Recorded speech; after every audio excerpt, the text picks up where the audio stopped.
Assalamualaikum warahmatullahi wabarakatuh. Ahoj pasukan kepo semuanya, selamat datang di channelnya Gina Tafira.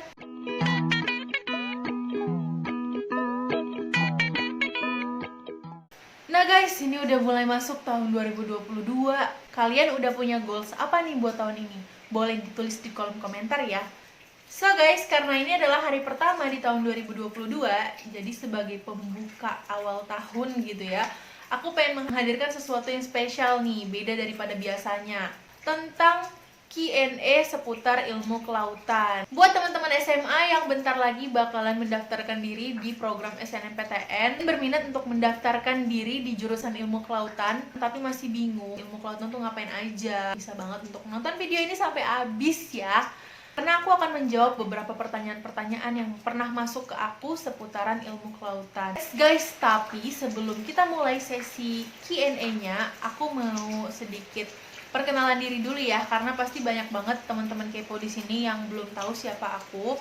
So, perkenalkan, nama aku Gena, aku adalah alumni dari jurusan ilmu kelautan Universitas Pajajaran.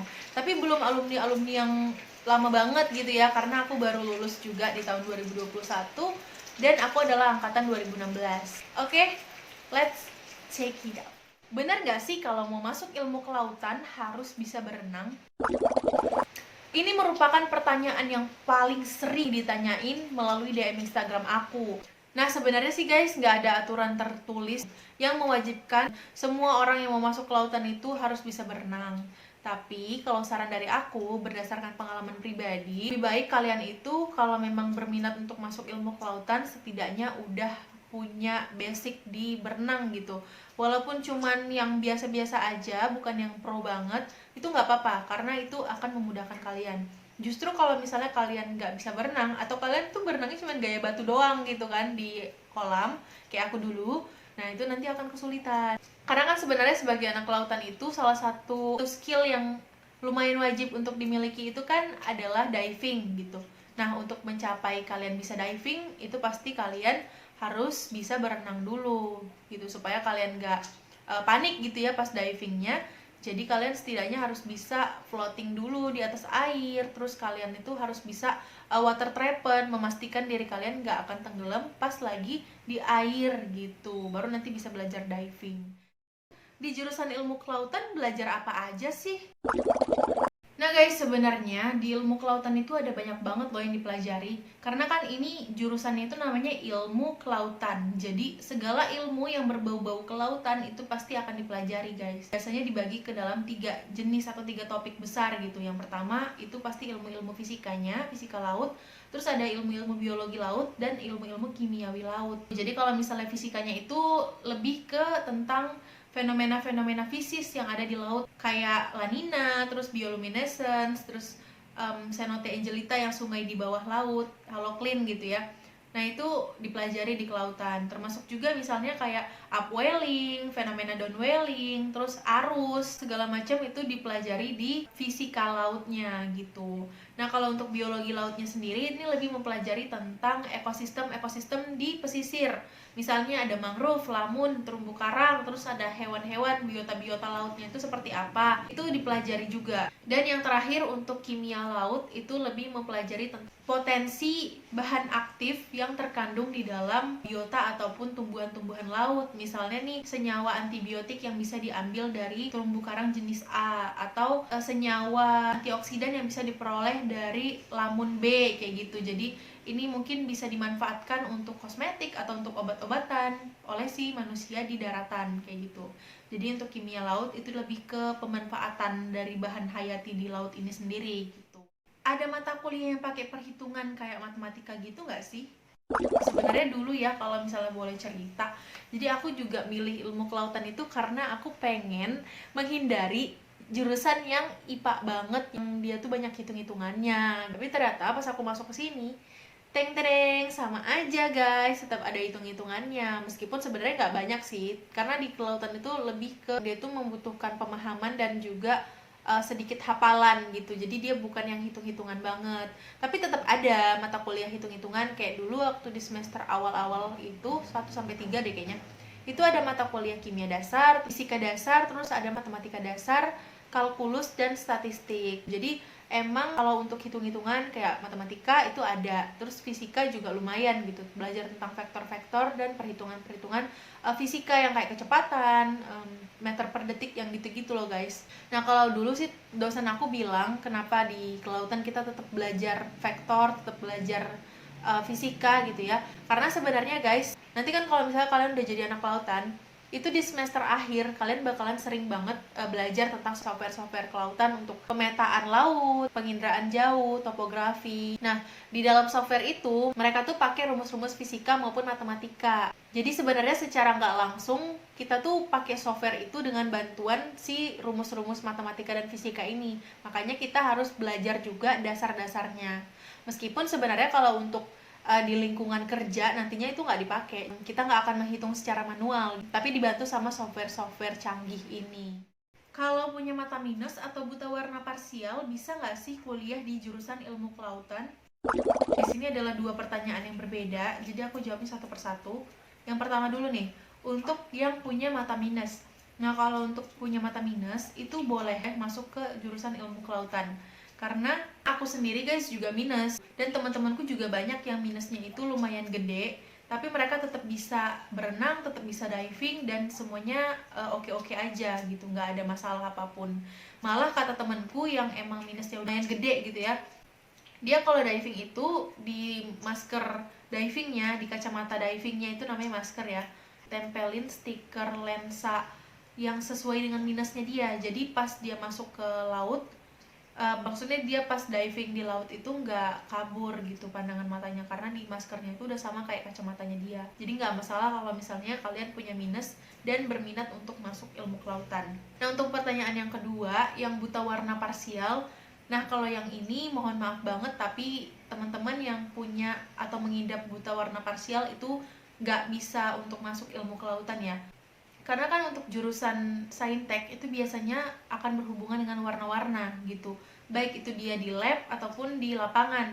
Misalnya nih kalian difokusnya nanti ke diving. Nah di diving itu kan kalian biasanya kan divingnya untuk penelitian, untuk membedakan warna-warna terumbu karang atau warna-warna biota, itu kan butuh orang yang punya penglihatan yang normal gitu. Kalau misalnya dia buta warna parsial kan mungkin dia akan kesulitan untuk membedakan warna yang satu dengan yang lainnya, dan ini akan menghasilkan data yang keliru gitu. Sama juga kalau misalnya kalian nanti fokusnya ke yang di lab gitu. Kalau di lab kan pasti ngelihat mikroskop, dan itu memerlukan kemampuan untuk membedakan warna-warna antara mikroorganismenya supaya nanti nggak salah datanya gitu guys. Next, kita lanjut ke pertanyaan yang berikutnya.